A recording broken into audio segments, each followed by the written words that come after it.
গরমের দুপুরে মৌরলা মাছের আম দিয়ে যদি এরকম ঝোলের একটি রেসিপি থাকে ভাতের সাথে, তাহলে আর কিছুই লাগে না।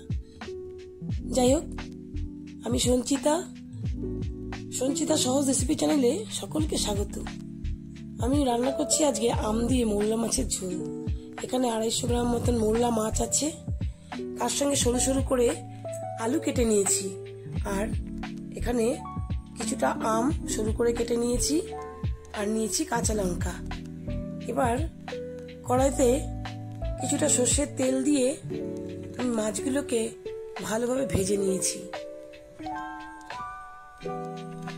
বন্ধুরা, আমার এই রেসিপিটি যদি ভালো লাগে তাহলে তোমরা অবশ্যই একটা লাইক দিও, আর চ্যানেলটা যদি তোমরা নতুন হয়ে থাকো চ্যানেলে, তাহলে সাবস্ক্রাইব করে দিও প্লিজ।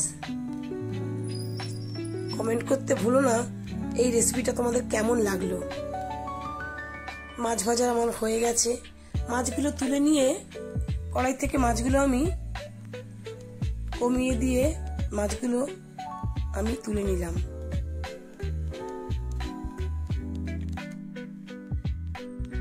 এবার কড়াইয়ের মধ্যে এই তেলের মধ্যেই আমি হাফ চামচ সর্ষে আর হাফ চামচ সর্ষে আর কয়েকটা চেরা কাঁচা লঙ্কা এর মধ্যে আমি দিয়েছিলাম।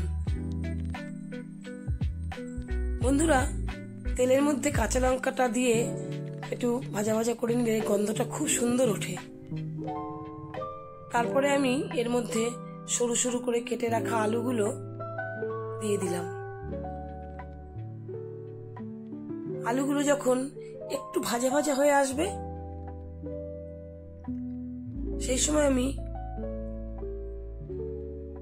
হাফ চামচ নুন এখানে মিশিয়ে দিলাম,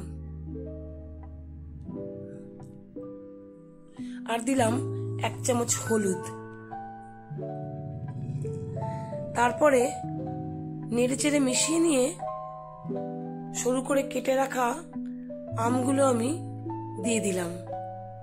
আমটা এখানে আমি একদম নরম করে গলিয়ে ফেলবো না, একটু নাড়াচাড়া করে নিয়ে আমি জল দিয়ে দেব।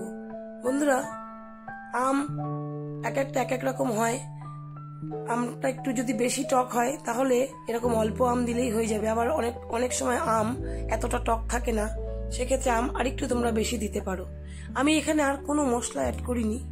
আমি এরপরে জল দিয়ে দিলাম কিছুটা ঝোলের জন্য, আর কিচ্ছু লাগবে না, প্লেন একেবারে এই মাছের ঝোলটা হবে। আমের গন্ধটা আর কাঁচা লঙ্কার সুগন্ধটা আসবে। এখানে আমি হাফ চামচ চিনি দিয়ে দিলাম, যেহেতু আম দিয়ে করছি, টকটা ব্যালেন্স করার জন্য। যদি কারোর চিনি খেতে অসুবিধা থাকে তাহলে তার এটা স্কিপ করতে পারো, তাহলেও কিন্তু খারাপ লাগবে না, আম দিয়ে খুবই সুন্দর লাগবে খেতে।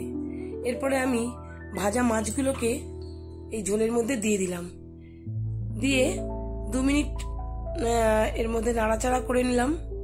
2 মিনিট মতন নাড়াচাড়া করে ঝোল ঝোল অবস্থাতেই আমি মাছটাকে নামিয়ে নিলাম।